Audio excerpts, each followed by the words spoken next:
Allora, in via San Girolamo possiamo dire che siamo nuovamente punto a capo. Qua c'è Mario Gallo che stavolta gli do ragione di Tarevuci. Di Tarevuci l'ho trovato che gridava, non so chi aveva il telefono, e secondo me ha ragione, perché hanno chiuso la strada a monte e a valle senza nessun preavviso e i residenti non possono né uscire né entrare. Sono rimasti imbottigliati, ma lo faccio raccontare a Mario Gallo. Parla a bassa voce, ma con tutta la rabbia che ho nel corpo. Praticamente stamattina, senza che ci hanno dato il preavviso, senza che hanno affisso cartelle per dire che qua bloccavano la strada, praticamente, e senza avere predisposto un piano di fuga, che il nostro piano di fuga si trova in via Madonna degli Angeli, dove in via Iacona e in via Sala le macchine posteggiano, non so se è giusto o non è giusto, non voglio entrare nel merito, entrambi i lati. Praticamente non possiamo né entrare né uscire, perché fino a poco fa io ho dovuto sedare una lite tra un extracomunitario e un agrigentino che l'extracomunitario non voleva tirare dietro, l'agrigentino neanche, e per i fatti loro li ho dovuti dividere perché nessuno vuole andare. Nel frattempo si è gorgata la strada.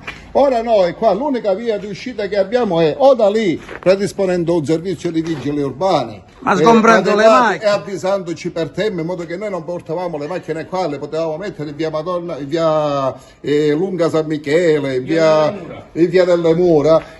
Non ci hanno avvisato, perché stamattina ci siamo trovati bloccati, costretti a restare qua perché praticamente c'era un tubo rotto. Io non è che dico che i tubi non si devono riparare, si devono riparare, però siccome Agrigento è piena di falle di girgenti acqua, di AICA come si chiama, è giusto che stanno mesi e mesi senza ripararle, dopo che stavano un altro giorno, altri 2 giorni qua con questo tubo rotto. Non era la fine del mondo, nel frattempo predisponevano i cartelli per avvisarci che noi non mettevamo le macchine qua dentro, che siamo rimasti incastrati, predisponevano un servizio di vigili urbani in via Madonna degli Angeli, in modo che noi avevamo la via di fuga. Qua in questo momento se a qualcuno ci viene un infarto, se succede un incendio come è successo anni fa, che una signora è rimasta bruciata e qua non potevano passare mezzi di soccorso. Di soccorso non potevano entrare perché purtroppo anche che qua, che lo voglio denunciare pure ora, in via San Girolamo all'inizio c'è il divieto di sosta, però c'è il furgone di un uomo di colore che gliel'abbiamo detto 1000 volte, però i vigili urbani se ne fregano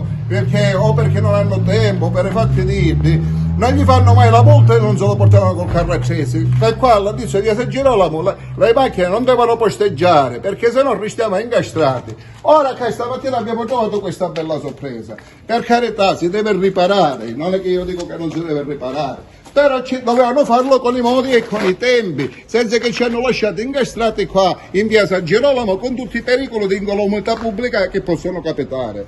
Ora, poi voglio dire un'altra cosa, questo problema qua si è presentato 6 anni fa, perché qua sotto c'è un ipogeo che io ho denunciato più volte che sta sprofondando, lo hanno sistemato i tubi, ci misero tecchi all'esterno per come stiamo vedendo qua che hanno buttato della sabbia, del briciolino, però il problema non si è tolto perché il problema sta sotto, che sta crollando, allora il tubo non è che si è rotto, si è staccato perché si vede che sta cedendo di nuovo, quindi fra 6 mesi saremo punto da capo perché una volta si è rotto questo tubo, la prossima si troverà quella accanto e saremo di nuovo punto da capo. E quando è stato, oppure può crollare tutto come è successo 6 anni fa e poi che fa? Restiamo rinchiusi qua dentro per un mese come è successo 6 anni fa. Quindi questa storia si deve trovare. Inoltre AICA non si deve permettere più di chiuderci la strada così all'improvviso, senza preavviso. Che è sta vergogna? Che siamo, carne di macello? Che cosa siamo? Mario, sei stato abbastanza chiaro, spero che non c'è altro da aggiungere. Mario Gallo